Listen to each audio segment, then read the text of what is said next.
My father had 93 years, but it seemed short. In his seemingly long life of 93 years, it was short because it just seems like if we only had more time. Old Testament gives us a view of some people who lived to be 5, 6, 7, 8, 900 years old. If I have a chance to ask, I will ask, how come we got shortchanged?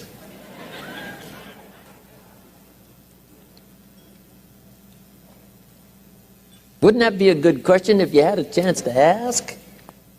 Imagine 7, 8, 900 years to watch generation after generation after generation after generation stay healthy and well.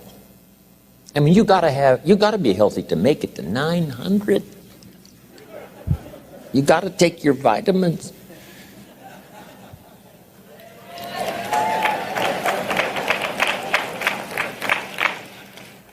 I'm pushing the Bible, I'm pushing vitamins, I'm doing good today. So, the key is time is precious. Now let me give you Bill Bailey's description of time.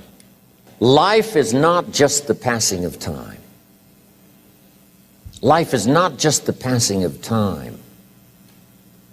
Life is a collection of experiences, their frequency,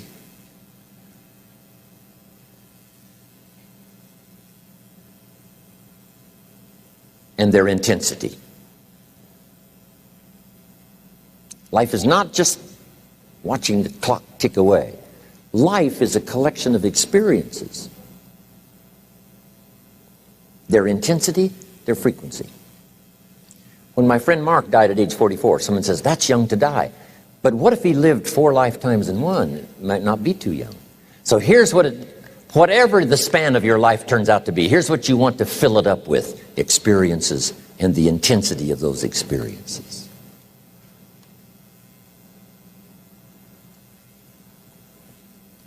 But now let's talk about the management of time. Here's one of the best ones. We covered earlier. When should you start building this hotel? Answer: as soon as you have it finished. Now jot this one down on time management. When should you start the day? As soon as you have it finished. Plan the day the best you can, leaving plenty of room for improvising and surprises and all the stuff that happens during the course of the day. But if you've planned a good, productive day, now you start that day, you can't believe how much more valuable your time will be. Don't start the day until you have it finished. Now here's the next one. Don't start the week until you've had it finished. Now to lay out a week is a pretty good challenge. Next, don't start the month until you have it finished. The places to go and the people to see and the productivity and the sales and the customers and the development and all the rest of what you want to accomplish during the course of 30 days. Don't start the month till it's finished. And then here's the big one. This is really challenging. Don't start the year until you have it finished. To the best of your ability. It can't be finished like minute by minute. But in terms of the sweep of what you want to accomplish in the year 2002, make sure that that's set and ready to go by the time January 1st rolls around. And it might get all upset, it might get torn up, and you do a new one. You make so much progress the first 90 days that now you've multiplied it all by 2, by 3. Because that happened to me. I thought, wow, this is going to be a great year. By the time I'd finished the 3rd month, I'm rolling, I'm soaring. So many things are happening, I revised my whole year's plan. Okay. Now, jot this down. Approaches to the management of time. Here's the first one. Ignore the subject. I mean, that's good advice. Don't let anything overly bug you. Because remember now, you don't have to do anything. Someone says, well, I got to get a handle on my time. The answer is no, you don't. If you want to let it all go, you can let it all go. I mean, this is good advice. Somebody says, you ought, you ought, you ought. Jot this down. Ignore all the you oughts or you should. Only if they're giving general information. We should. It's better to say if you're teaching we should. Not you should, we should. Then you let me listen in without it being too confrontational. If everyone did this, see, that'd be great. And then you give a person a chance to choose to do it or not to do it. But when you start the you ought, now see if I don't, now see we got some tension and maybe some problems. So you oughts seem to always create problems. When you're talking to your kids, you say, no, if kids would do this, not always saying if you did this, life would be better, but if kids did this, life would be better. It's like making a little talk and letting them listen in. And then it's a little less confrontational. It gives us a choice. In one of my seminars, here's what I teach. All life form strives to the max of its potential except human beings. All life form strives to the max of its potential except human beings. How tall will a tree grow? As tall as it possibly can. You never heard of a tree growing half as high as it could. No, trees don't grow half. A tree drives its roots as deep as it can, reaches as high as it can, produces every leaf it can, every fruit it possibly can. To the max. Every life form strives to the max, except human beings. Now, why not human beings? Jot this down. You've been given the dignity of choice. You're not a robot. You don't have to repeat this year the same as last year. You can tear up last year's plan, develop a new plan.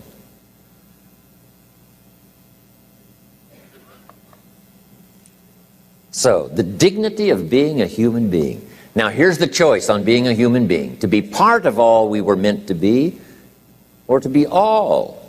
To strive for all, or half, or part, or some. The choice is up to you. To develop one skill or 10 skills. Someone says, well, I'd be happy with just one more language. Well, some say, hey, I'm going to learn 6 or 7. And this is all a matter of choice. And when someone says, no, you ought to learn 4, you've got to resist all that. Because this is personal dignity. And you don't want to destroy someone's dignity by doing all the oughts, and then they feel reluctant to do it. Now we've got problems. So if you want to, just ignore this subject on time management. Now here's the next one. Step down to something easier.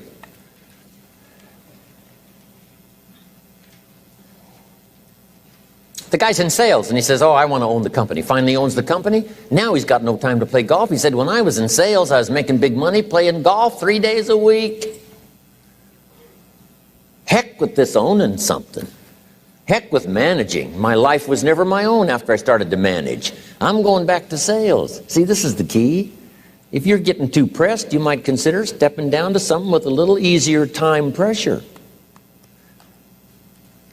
Little girl says to her mother, Daddy comes home, brings his briefcase and pats me on the head and says hello, disappears and works on his papers. How come my daddy doesn't play with me? And her mother said, look, your daddy loves you very much, but he's so busy at work, he can't get it all done, he has to bring it home. He loves you, but that's why he can't play with you. And the little girl said, why don't they just put him in a slower group? So, jot this down now. If you don't have time for your kids, you might consider joining a slower group. Remember when I said some things I went for cost me too much? So reconsider. Next key to time management, and that's work longer and harder. But see, there's a limit to that. I almost lost my health the first year. I went so crazy about personal development and achievement. I just went bonkers. You know, I told you I was skinny. By the end of that first year, I was a walking shadow. And then it suddenly occurred to me, what if I got rich and too ill to spend it? I mean, that was a shocker. So I started, developing a little more reasonable. Because I said, if 12 hours won't do it, I'll work 14. If that won't do it, I'll work 18. I mean, how many hours it takes. And sure enough, it cost me too much. So see, working longer and harder for some might be appropriate. If you're just sitting around not doing that much, this might be good, work longer and harder. But you can only work so hard. Here's the key, not to work harder, but smarter. When you've worked as hard as you can, doing the best you can in terms of physical output in the time, reasonable time. Now here's the ultimate in the management of time, and that is you simply become more skillful. When I first got into sales, You know, I was around people that could get, 9 out of 10, 8 out of 10.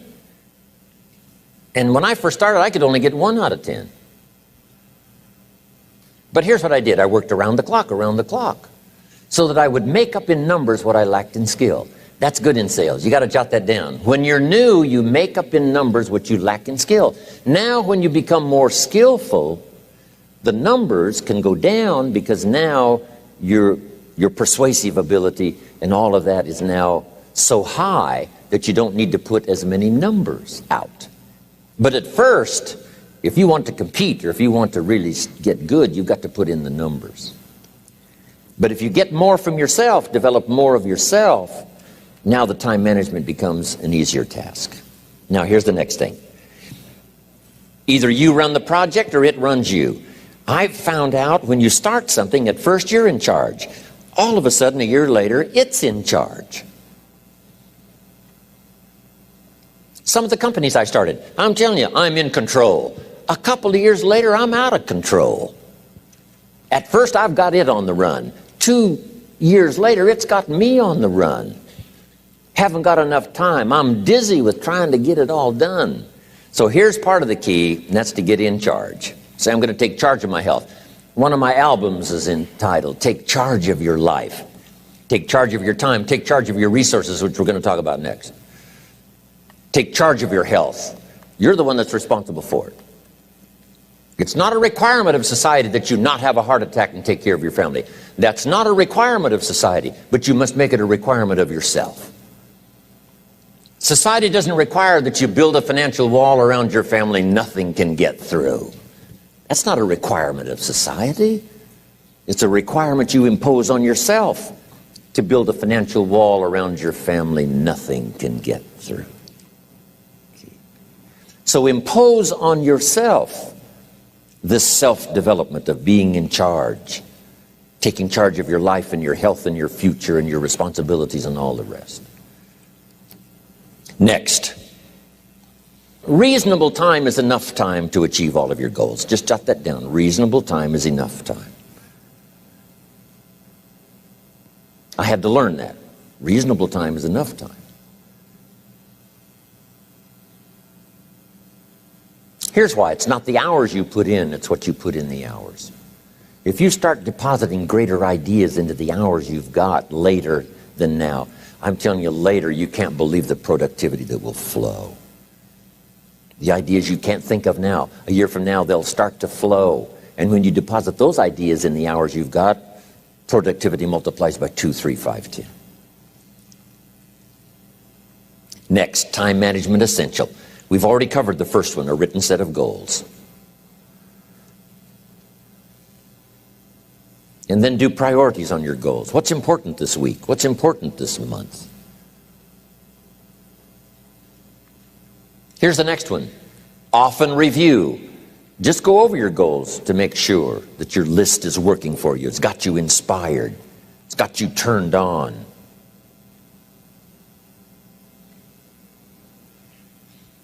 Somebody says, how come you're up so early? Say, if you were headed where I'm headed, you'd be up early too. Wow. If you were going to meet who I'm going to meet, you'd be up early. If it was going to stack up for you like it's stacking up for me, you'd be getting up early. Wow. Here's some more time management essentials. Learn to study what we call majors and minors. You pick up the phone. Here's what you must say when you pick up the phone. Is this a major conversation or a minor conversation? If it's minor, a few pleasantries and you're done. If it's major, maybe you've got to make a few notes. So here's the next one.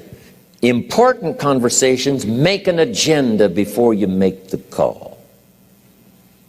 Just jot down a little agenda. It's so easy now to just talk out of your head. Did you ever hear a conversation end like this?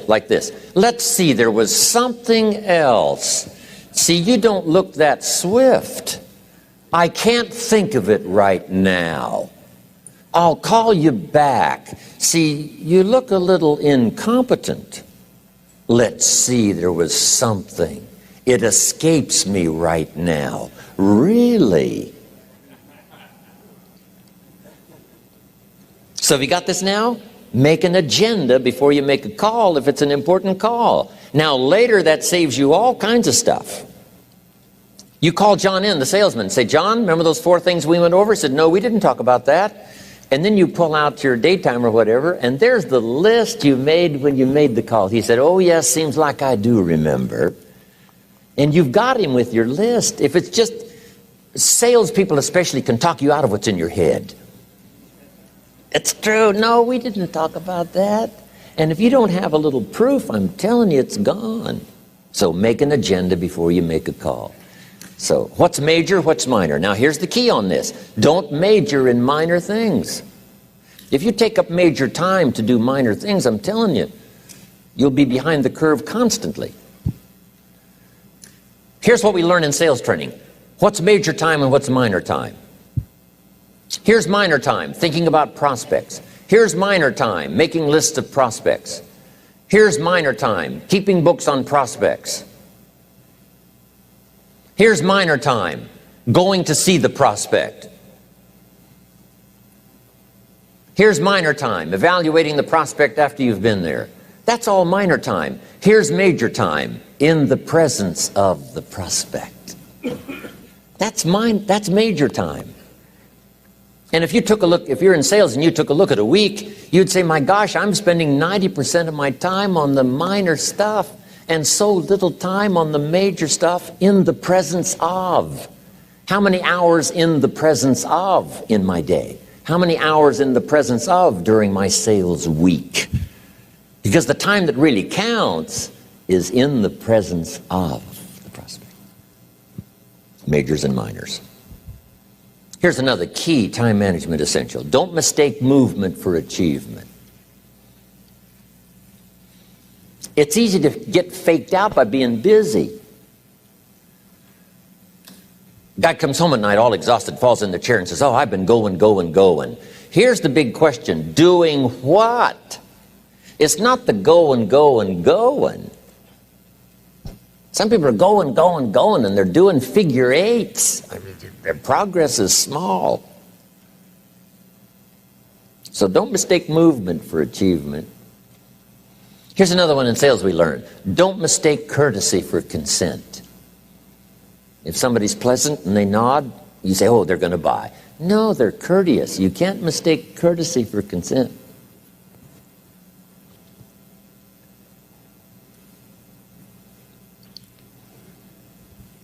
Now here's a big one, concentration. I had to learn this. All those years ago, I'm in the shower trying to compose a letter. Found it turns out to be a strange letter. So here's what I learned to do. Save the work till you get to the office. Save the work till you get to the work. Don't try to get to the office on the way to work. On the way to work, enjoy the way. In the shower, enjoy the shower. Then go to work when you get to work. I found this to be helpful. Concentration. Here's another big one. Learn to say no. I'm telling you, in such a social society we have now, it's so easy to try to be a nice person, saying yes, yes, yes to everything. Find yourself overloaded. Now you got to call and make the, well, gosh, you know, all the time it takes to back out of something that you said yes to too quickly. Here's what might be better. I don't think so, but if that changes, I'll call you. Little things you can use not to overcommit yourself. My friend Ron Reynolds says, don't let your mouth overload your back. It's a good one. Now here's a big one on time management. When you work, work. When you play, play. Don't mix the two. Don't work at play. I used to take my family to the beach and I would bring my briefcase.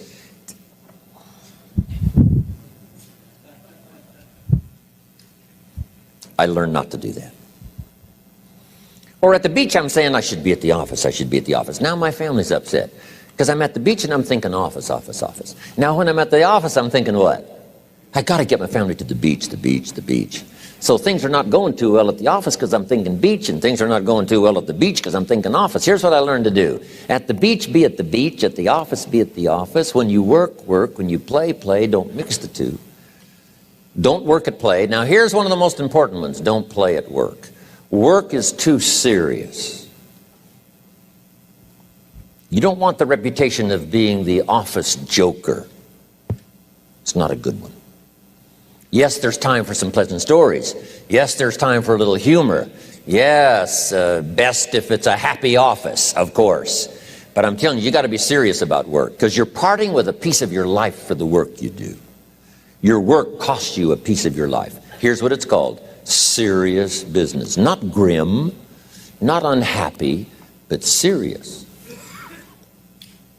Key. Don't play at work. The old expression, I don't think we use it anymore, horse around at the office. Play around, play jokes, play tricks. No place, not at the workplace. At the beach, yes. At the bar, yes. Somewhere else, not work. You got to treat work with all due conservative passion, because it's leading you to your future. Here's another key phrase: all work is good. You may not like your job, but if it's the stepping stones to get you to where you want to go, you got to appreciate your job. You don't have to have a passion for your job. Here's the ultimate passion: a passion for incredible success in every department of my life. That's the passion. But don't look down on some menial job you have to do to finally get you to where you want to go. No job is menial. No job is not, every job is noble. Training life for pay, making a contribution to society. Next, analyze how you are. And if you have some weaknesses, if you can't, doesn't seem like you can change, here's the key: get it covered. I used to keep promising myself I'd keep the books, keep the books, keep the books. Finally, I gave that up. And back then, it only took me an extra $50, $60 a month for some accountant to keep the books. I said, no, I'm going to save the $50. You can't believe what I started losing in productivity because I tried to save the $50. So the key is, a lot of the time you can stay like you are, but just make sure you get it covered. Okay. Next, beware of the telephone and all other systems of communication, especially the telephone at home and systems of communication at home. And here's one of the best lines I've got for you for the weekend: let all communication systems serve you, but don't let them intrude. When it comes time to have dinner with your family, you shut off all systems, unless the ones that can take messages silently. Don't let the phone ring. Don't let anybody intrude, come through the front door nor the back door, nor through the telephone or any other device. So you can't reach John and his family when he's having dinner. The President of the United States couldn't get through. If you develop that kind of a reputation, father, mother, when we have dinner, when we're visiting and have this time with our family, nothing intrudes. So don't let these clever little devices keep intruding. You've got to have a place that's sacrosanct. It's valuable. You don't let anything in for that period of time. Okay. Isn't that good advice? Excellent advice. Here's the next one. Read all the books. You know, I've only got a few notes here on time management, but if you've got some particular challenges, you run a big organization, a big corporation, you've got some challenges, there's plenty of books. Now, here's what's next. Just be more alert to the things that might be stealing your time. Here's why. Time is like capital. You can't let someone steal your seed corn. You can't let someone steal your capital. And you can't let someone steal your time. You must designate your time. And some of the time that you designate, you must not let anyone steal. Casual time, you might let someone intrude and steal a little bit and take a little bit, but not serious time. Key. Next, one of the great time management savers is to learn to ask questions up front. Sometimes you talk to somebody for an hour, and then you ask questions and find out if you would have asked those questions up front, you could have saved yourself an hour. Asking questions up front helps you to get to the problem now. But if you just launch into some discourse, you might waste 30 minutes, waste an hour, when here's what you should have been talking about. After you finished an hour, you say, John, what's really the problem? He said, well, it's something personal. See, that's what you should have been talking about this whole hour. Key.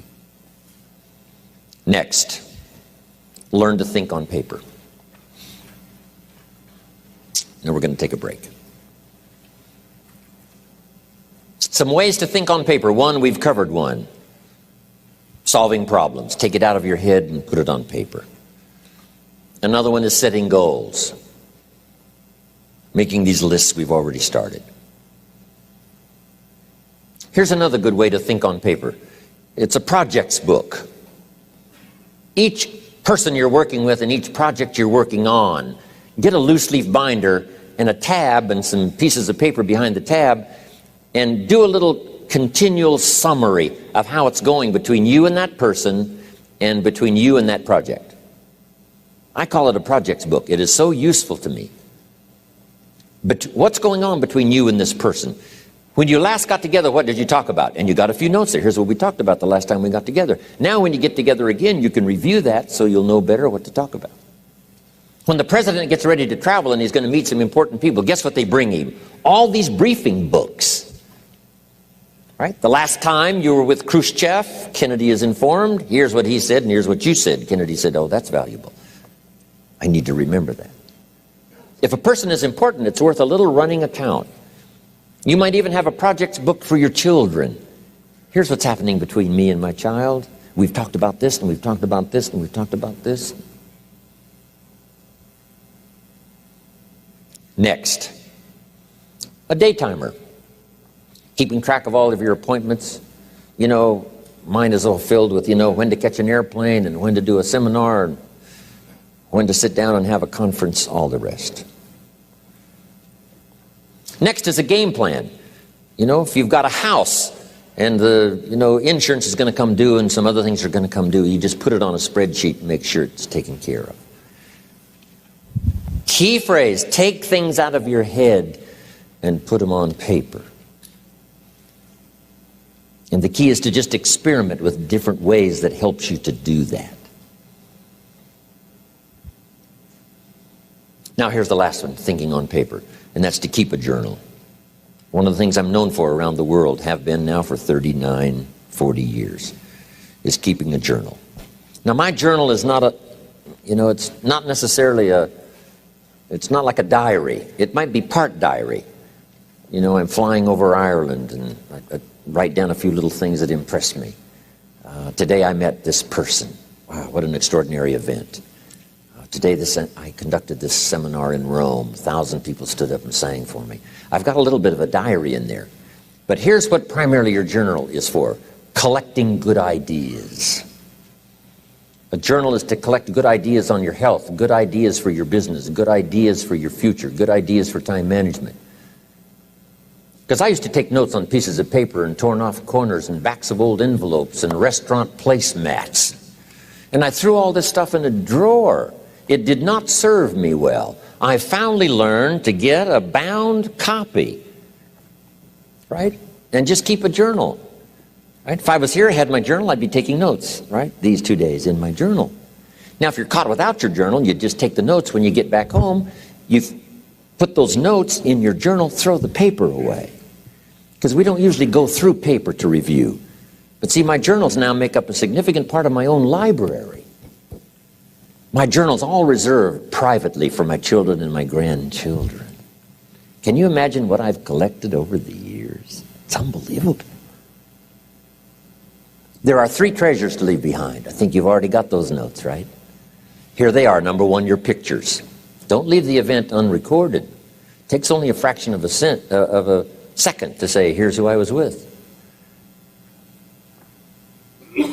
When I travel the world, right? We take all these pictures, and here's one of the gifts. People send me the pictures they took of me and them. It's part of the treasures I have on the farm. Incredible. A picture's worth 1,000 words to describe the scene, the emotion, what happened. Say, wow, this was an extraordinary day for me when I met these people. Here's what they told me happened to them when they went to my seminar 10 years ago. Wow, the drama comes back if you've taken the pictures. It's one of the treasures to leave behind when you go. Remember the old photographs that we have now of, 100 years ago, 70, 80 years ago, just a few photographs? What would it be like if you had thousands of photographs of the past, of your history, your mother, your father, right? Grandparents? So change all of that now for your children. Leave all your photographs as a record. Here's what's next to leave behind, and that's your library. The books that changed your life, the books that changed your health, the books that rescued you from oblivion, the books that you passed on to other people, they were so exciting for you, the books that made you financially independent, the books that developed your leadership, the books that gave you wisdom to ponder when things were tough, the books that got you through the winter, the books that helped you to plant in the spring and harvest in the fall. What a treasure to leave behind. If you do that, here's what's for sure. Your books will be more valuable than your furniture. Wow. Now the third treasure to leave behind is your journals. The notes you took that helped you to live life as you lived it. Long after you're gone, a treasure that children, grandchildren, great-grandchildren will find so fascinating. They may use it to help guide their own